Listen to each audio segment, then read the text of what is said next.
ಜಿಲ್ಲೆಯಲ್ಲಿ ನೀರು, ಪ್ರಮುಖವಾಗಿ ಕುಡಿ ನೀರು ಜನರಿಗೆ ಹಾಗೂ ಜಾನುವಾರುಗಳಿಗೆ, ಆಮೇಲೆ ಬಿತ್ತನೆ ಬೀಜ, ಗೊಬ್ಬರ, ಮೇವು, ಈ ಎಲ್ಲ ವಿಚಾರ ಬಗ್ಗೆ ಸುದೀರ್ಘವಾಗಿ ಚರ್ಚೆ ಆಗಿದೆ. ಆಲ್ಮಟ್ಟಿ ಮತ್ತು ನಾರಾಯಣಪುರ ಡ್ಯಾಮ್ನಿಂದ, ಕೃಷ್ಣಾ ನದಿಯಿಂದ ಮತ್ತು ಭೀಮಾ ನದಿಯಿಂದ ಏನೇನು ನಮ್ಮ ಮಲ್ಟಿ ವಿಲೇಜ್ ಸ್ಕೀಮ್ಸ್ ಇದ್ದಾವೆ, ಕುಡಿ ನೀರಿನ ಯೋಜನೆಗಳಿದೆ, ಅದೆಲ್ಲವೂ ಕೂಡ ಸವಿಸ್ತಾರವಾಗಿ ಇವತ್ತೊಂದು ದಿವಸ ಚರ್ಚೆಯನ್ನು ಮಾಡಿದ್ದೀವಿ. ಸೂಕ್ತವಾದಂಥ ಸೂಚನೆಗಳನ್ನು ಕೂಡ ಕೊಟ್ಟಿದ್ದೀವಿ. ಮಹಾರಾಷ್ಟ್ರದಿಂದ ಭೀಮಾ ನದಿಗೆ ಮತ್ತು ಕೃಷ್ಣಾ ನದಿಗೆ 2 TMC ನೀರನ್ನು ಕೇಳಬೇಕು ಅಂಥೇಳಿ ಈಗಾಗಲೇ ಮುಖ್ಯಮಂತ್ರಿಗಳು, ಹಿರಿಯ ಅಧಿಕಾರಿಗಳೆಲ್ಲರೂ ಕೂಡ ಅದ್ರ ಬಗ್ಗೆ ಮಾತನಾಡ್ತಾ ಇದ್ದಾರೆ. ಆದರೆ ಅಲ್ಲಿನೂ ಕೂಡ ಸ್ವಲ್ಪ ಸಮಸ್ಯೆಗಳು, ಯಾಕಂದರೆ ಮಳೆಗಾಲ ಇವತ್ತು ದಿವಸ ಎಲ್ಲಿನೂ ಕೂಡ ಆಗಿಲ್ಲ, ಮಳೆ ಎಲ್ಲಿನೂ ಕೂಡ ಆಗಿಲ್ಲ, ಇನ್ಫ್ಲೋಸ್ ಇಲ್ಲ. ಆಮೇಲೆ ಈಗ ಅಲ್ಲಿನೋ ಅಂಥೇಳಿ ಏನೋ ಒಂದು ಫ್ಯಾಕ್ಟ್ರಿ ಇವತ್ತು ದಿವಸ ಸೈಂಟಿಸ್ಟು ವೆದರ್ ಫೋರ್ಕಾಸ್ಟ್ನವರು ಇದು ಮಾಡ್ತಾ ಇದ್ದಾರೆ. ಯಾಕಂದರೆ ಈಗಾಗಲೇ ಅದನ್ನು ನಮ್ಮ CEO ಋಷಿ ಅವರು ಸುದೀರ್ಘವಾಗಿ ಬ್ರೀಫ್ ಮಾಡಿದ್ದಾರೆ. ಯಾವ ರೀತಿ ಈ ಅಲ್ಲಿನೋ ಕ್ರಿಯೇಟ್ ಆಗುತ್ತೆ ಪೆಸಿಫಿಕ್ ಓಷನ್ನಿಂದ.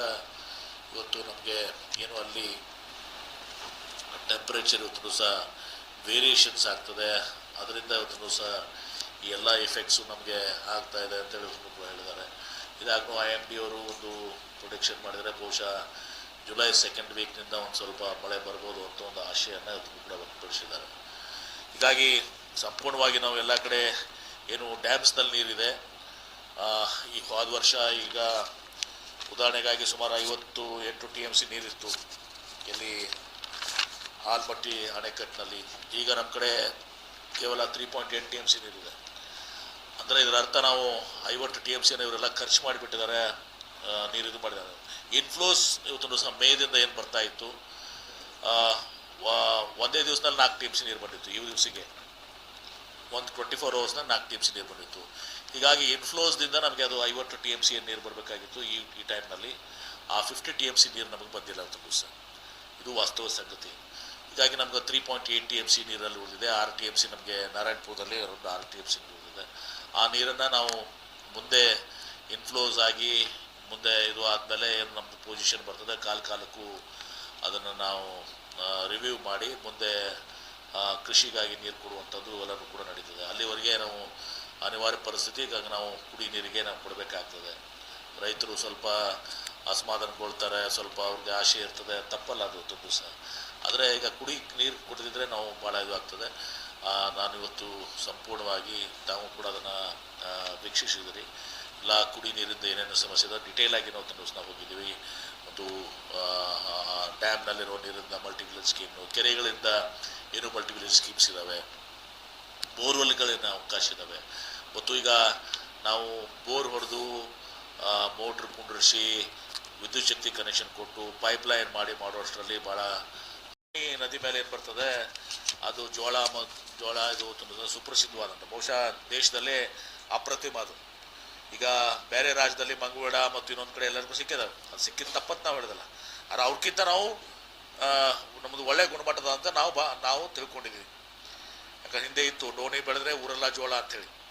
ಸೊ ಅಂಥ ಡೋಣಿ ನದಿ ಜೋಳ ಇದೆ. ಅದಕ್ಕೆ GI ಟ್ಯಾಗ್ ತೊಗೊಂಡ್ರೆ ಏನಾಗ್ತದೆ, GI ಟ್ಯಾಗ್ನಿಂದ ಸ್ವಲ್ಪ ಬೆಲೆ ಜಾಸ್ತಿ ಬರ್ತದೆ ನಾಳೆ. ಈಗ ಏನಾಗಿದೆ, ಯಾರೂ ಕೂಡ ಲಾಭದಾಯಕ ಅಲ್ಲ ಅಂಥೇಳಿ ಜೋಳ ಬೆಳೆಯೋದು ಕಡಿಮೆ ಮಾಡಿದ್ದಾರೆ. ಎಲ್ಲರೂ ಕೂಡ ಸೂರ್ಯಪಾನ ಅದು ಇದು ನಿಮ್ಮ ತೊಗರಿ ಬೇರೆ ಇದಕ್ಕೆ ಹೋಗಿಬಿಟ್ಟಿದ್ದಾರೆ. ಹೀಗಾಗಿ ನಮ್ಮ ಜೋಳ ಅದು ಇಡೀ ವಿಶ್ವ ಪ್ರಸಿದ್ಧಿ ಇರುತ್ತೆ ಸರ್, ಬಿಳಿ ಜೋಳ ವಿಜಯಪುರದು. ಅದನ್ನು GI ಟ್ಯಾಗ್ ಪಡ್ಕೊಳ್ಳೋಕ್ಕೆ ನಾನು ಈಗಲೇ ಹಿಂದೆ ಕೂಡ ಸೂಚನೆ ಕೊಟ್ಟಿದ್ದೀನಿ. ಅದು ನಾಟ್ ಫಸ್ಟ್ ಟೈಮ್ ನಾವು DC ಅವರು ಈಗಾಗಲೇ ವರ್ಕ್ ಮಾಡ್ತಾ ಇದ್ದಾರೆ ಅದನ್ನು. ಆಮೇಲೆ ಹಾರ್ಟಿಕಲ್ಚರ್ದವರು ಕೂಡ ನಮ್ಮಲ್ಲಿ ಬೇರೆಯವರು ಬಂದು ಮಹಾರಾಷ್ಟ್ರದಿಂದ ಬಂದು ನಮ್ಮಲ್ಲಿ ಬಂದು ಡ್ರೈ ಮಾಡ್ಕೊಂಡು ಹೋಗ್ತಾರೆ. ಒಂದು ಗ್ರೇಪ್ಸ್ ಮನುಕ ಡ್ರೈ ಗ್ರೇಪ್ಸ್ ರೇಸಿನು ಅದು ಮತ್ತು ಅವರೆಲ್ಲರೂ GI ಟ್ಯಾಗ್ ತೊಗೋತಾರೆ. ನಮ್ಮ ಒಣ ದ್ರಾಕ್ಷಿಗೆ GI ಟ್ಯಾಗ್ ಇಲ್ಲ. ಇಂಡಿ ನಿಂಬೆಗೆ ಒಂದು ಸಿಕ್ಕಿದೆ. ಹೀಗಾಗಿ ಅಲ್ಲಿ HSRನ ಒಂದು ಇದನ್ನು ಕೂಡ ಸ್ಟೋರ್ಸ್ ಇದೆ. ಒಬ್ಬರು ex-IAS ಆಫೀಸರ್ ಮಾಡಿದ್ದಾರೆ. ಇಡೀ ದೇಶದೆಲ್ಲ GI ಟ್ಯಾಗ್ ಕೊಡೋದನ್ನು ನೋಡ್ಕೊಂಬರಿ, ಜಿಲ್ಲಾಧಿಕಾರಿಗಳಿಗೆ ಒಂದು ಟೀಮ್ ಕೊಟ್ಟು ಕಳಿಸ್ತೀನಿ ನಾನು, ಕಳಿಸಿ ನೋಡಿ ಅದನ್ನು ಕೂಡ GI ಟ್ಯಾಗ್ ಪಡ್ಕೊಳ್ಳೋಕೆ ಅನುಕೂಲ ಮಾಡಬೇಕಾಗಿದೆ. ಮತ್ತು ಹೋದ ಸಲ DCCO ಕಾನ್ಫರೆನ್ಸ್ ಏನಾಯಿತು ಇತ್ತೀಚೆಗೆ, ಅಲ್ಲಿ ಮುಖ್ಯಮಂತ್ರಿಗಳ ಅಧ್ಯಕ್ಷತೆಯಲ್ಲಿ ಏನೋ ಮೀಟಿಂಗ್ ಆಯಿತು. ಆವಾಗ ನಾವೆಲ್ಲರೂ ಕೂಡ ಭಾಗವಹಿಸಿದ್ವಿ, ಜಿಲ್ಲಾಧಿಕಾರಿಗಳು CO ಎಲ್ಲರೂ ಕೂಡ ಭಾಗವಹಿಸಿದ್ರು. ಆವಾಗ ನಾವು ವಿಜಯಪುರ ಸಿಟಿಗೆ ಇನ್ನೊಂದು ಸ್ಟೇಜ್ ಕೃಷ್ಣಾದಿಂದ ನಾವು ಕುಡಿ ನೀರಿನ ಯೋಜನೆ ಮಾಡಬೇಕು ಅಂಥೇಳಿ ಅಲ್ಲಿ ಪ್ರಸ್ತಾಪ ಮಾಡಿದ್ರೆ ಅದನ್ನು DPR ಮಾಡಲಿಕ್ಕೆ ಈಗಾಗಲೇ ಇನ್ಸ್ಟ್ರಕ್ಷನ್ಸ್ ಮಾಡಿದ್ದಾವೆ ಸರ್ಕಾರದಿಂದ. ಅದೊಂದು ಮಾಡಿ DPR ಸರಿಯಾಗಿ ಒಳ್ಳೆ ಕನ್ಸಲ್ಟೆನ್ಸಿ ಏಜೆನ್ಸಿ ಕೊಟ್ಟು ಆ DPR ರೆಡಿ ಮಾಡಿಕೊಂಡು ಇನ್ನೊಂದು ಸ್ಟೇಜ್ ಕುಡಿ ನೀರಿನ ಯೋಜನೆಗೆ ಇವತ್ತು ನಾವು ಒಂದು ಪ್ರಾರಂಭಕ್ಕೆ ಒಂದು ಅಡಿಪಾಯವನ್ನು ಫೌಂಡೇಶನ್ ಹಾಕುವಂಥದ್ದು ಮಾಡ್ತಾ ಇದ್ದೀವಿ. ಅದ್ರ ಜೊತೆಗೆ ಡೋಣಿ ಹಳ್ಳಕ್ಕೆ ಹಿಂದೆ ನಾವು ಆ ಮೀಟಿಂಗ್ನಲ್ಲಿ ಆಗಿದ್ದನ್ನು ಹೇಳ್ತಾ ಇದ್ದೀನಿ. ಇವತ್ತು ಪ್ರಸ್ತುತ ಅಲ್ಲ ಅದು ಈ ಸಂದರ್ಭದಲ್ಲಿ, ಯಾಕಂದ್ರೆ ಕುಡಿ ನೀರಿಗೆ ನಾವು ಇದಕ್ಕೆ ಗೊಬ್ಬರ ಇದಕ್ಕೆ ಆದ್ಯತೆ ಕೊಡ್ತೀವಿ. ನಾವು ಹಿಂದೆ ವ್ಯಾಪ್ಕೋಸ್ದಿಂದ ಒಂದು ನಾನು ನೀರಾವರಿ ಸಚಿವನಿದ್ದಾಗ 13 to 18 ಅವಾಗ ನಾವು 16-17ಕ್ಕೆ ನಾವು ಮಾಡಿ ಕಳಿಸಿದ್ವಿ ವ್ಯಾಪ್ಕೋಸ್ ಗೌರ್ಮೆಂಟ್ ಆಫ್ ಇಂಡಿಯಾ ಏಜೆನ್ಸಿಯಿಂದ. ಯಾಕಂದ್ರೆ ಅವಾಗ ಕೋಶಿ ನದಿಯಿಂದ ಸುಮಾರು 4,000 ಕೋಟಿಯಷ್ಟು ಬಿಹಾರ್ಗೆ ಗ್ರಾಂಟ್ ಸಿಕ್ಕಿತ್ತು. ನಮಗೂ ಆ ಫ್ಲಡ್ ಇದರಲ್ಲಿ ಸಿಗ್ತದೆ ಅಂತೇಳಿ ಪ್ರಪೋಸಲ್ ಮಾಡಿದ್ವಿ. ಅದು ಫ್ಲಡ್ಡು ಇದರಲ್ಲಿ ನಮಗೆ ಇದು ಸಿಕ್ಕಿಲ್ಲ. ಈಗೂ ನಮ್ಮ ಸಂಸದರು ಏನಾದ್ರು ಕೊಡಿಸಿದರೆ ಒಳ್ಳೆಯದು. ಸಾಧನೆಗಳ ಬಳಗೆ ಭಾಳಷ್ಟು ಅವರು ಅಪಾರವಾಗಿ ಆಶೆಯನ್ನು ಹೊಂದಿರ್ತಾರೆ. ಅವಾಗ ನಾವು ಎಷ್ಟು ಸಾಧನೆ ಮಾಡಿದ್ವಿ ಅಂತದ್ದು. ಅದಕ್ಕೆ ಅದು ವ್ಯಾಪ್ಕೋದೊಂದು ನಾನು ಕೊಟ್ಟು ಕಳಿಸ್ತೀನಿ ಒಂದು ಗೌರ್ಮೆಂಟ್ ಆಫ್ ಇಂಡಿಯಾಗೆ. ದಯವಿಟ್ಟು ನಮ್ಮ ಒಂದು ಸಂಸದರು ಅದನ್ನೊಂದು ಸ್ಯಾಂಕ್ಷನ್ ಮಾಡಿಸ್ಕೊಂಡು ಬರಲಿ. ಏನ್ರಿ ಫ್ಲಡ್ ಇದರಲ್ಲಿ ಸಾಕಷ್ಟು ದುಡ್ಡು ಕೇಂದ್ರ ಸರ್ಕಾರದಿರ್ತದೆ. ಆದರೆ ಈಗ ನನಗೆ ಅದು ಯಾಕೋ ಅಷ್ಟು ಆಶಾದಾಯಕವಾಗಿ ನಾನು ಇಲ್ಲ. ಅದಕ್ಕೆ ಮೊನ್ನೆ ಸರ್ಕಾರ ಬೆಣ್ಣೆಹಳ್ಳ ಧಾರವಾಡನಲ್ಲಿ ಒಂದು 200 ಕೋಟಿಗೆ ಸಂಕ್ಷಿಪ್ತವಾಗಿ ಮಾಡಿದ್ದಾರೆ. ಅಂದರೆ ಇಂಪಾರ್ಟೆಂಟ್ ಅದ್ರಾಗೆ ಇರುವಂಥದ್ದು ಫಂಡ್ ಮ್ಯಾನೇಜ್ ಮಾಡಿದ್ದಾರೆ. ಅದನ್ನೇ ಮಾಡೆಲ್ ಇಟ್ಕೊಂಡು ನಾವು ಬೆಣ್ಣೆ ಹಳ್ಳಕ್ಕಿಂತ ನಮ್ಮ ಡೋಣಿ ಹಳ್ಳ ನನಗನ್ಸ್ಮಟ್ಟಿಗೆ ಭಾಳ ದೊಡ್ಡದು.